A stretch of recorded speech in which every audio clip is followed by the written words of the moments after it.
4.5 কোটি মানুষ প্রত্যক্ষ ধূমপায়ী, প্রায় 4 কোটি মানুষ পরোক্ষ ধূমপায়ী। এবং আমি মনে করি যে এইখানে এই যে জিনিসটা বলা হয়নি সেটা প্রায় 4 থেকে 6 অথবা 8 কোটি শিশু পরোক্ষ ধূমপায়ী। কারণ একজন ধূমপায়ী তার ধূমপানের করার পাশাপাশি সে তার সন্তানকে জড়িয়ে ধরছে, আদর করছে, সে সন্তানকে স্কুলে নিয়ে যাচ্ছে, স্কুল থেকে বাসায় নিয়ে আসছে। এই যে তার সাথে তার সন্তানটার যে ওতপ্রোত সম্পর্ক, অথবা রাতে ঘুমাচ্ছে একই বিছানায়, এই জায়গাটায় আমি মনে করি যে খুব জোর দেওয়া দরকার।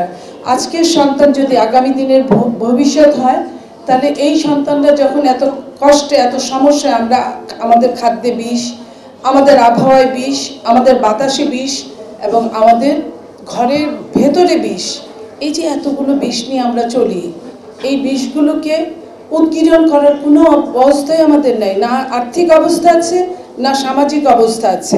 সেই জায়গায় আমরা বলতে চাই যে আমাদের এই একটা দিন, বিশেষ কোনো দিনে এই কাজগুলো করাটা যেমন ঠিক না, এটা প্রতিনিয়ত আমাদের কাজ করে যাওয়া উচিত।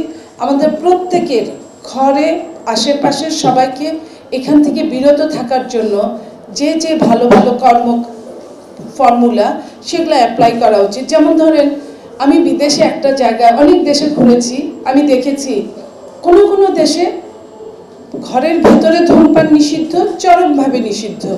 কোনো কোনো দেশে বাইরে ধূমপান নিষিদ্ধ, চরমভাবে নিষিদ্ধ, এবং এটার জন্য তাদেরকে কিন্তু জরিমানা দিতে হয়। বাংলাদেশেও কয়েক বছর আগে 50 টাকা জরিমানার যে ব্যবস্থা করেছিল সেটা হাস্যকর ছিল, এই কারণে যে 50 টাকা একটা বাংলাদেশের পুলিশ বা বাংলাদেশের আইন শৃঙ্খলা বাহিনী যেখানে তারা উৎকোচ নিতে ব্যস্ত হয়ে যায়, তার কি ঠেকা পড়েছে যে 50 টাকার জন্য সেই ধূমপায়ীকে ধরে নিয়ে আদালতে সুপার্দ করবে বা থানায় সুপার্দ করবে, যে কারণে এটা আর চালু হয় না, এটা মুখে মুখেই থেকে গেছে। তো ওই সময়টা একটা পুলিশ, এবং অত পুলিশও আমাদের নাই যে এত লোক ধূমপান করে যে 10টা পুলিশ 10টা লোককে নিয়ে আদালতে যেতে যেতে তার অন্য অনেকগুলো কাজ তার চলে যাবে, অনেকগুলো খারাপ কাজ তার সামনে দিয়ে চলে যাবে, যেটা সে ধরতে পারবে না। সেই জন্য আমরা মনে করি এটার জন্য সরকারের একটা পরোক্ষ দায় থেকে যায়।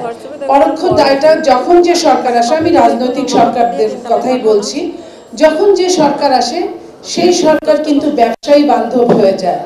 আর বড় বড় ব্যবসায়ী বান্ধবরাই কিন্তু ধূমপানের আপনার ব্যবসার সাথে জড়িত থাকে।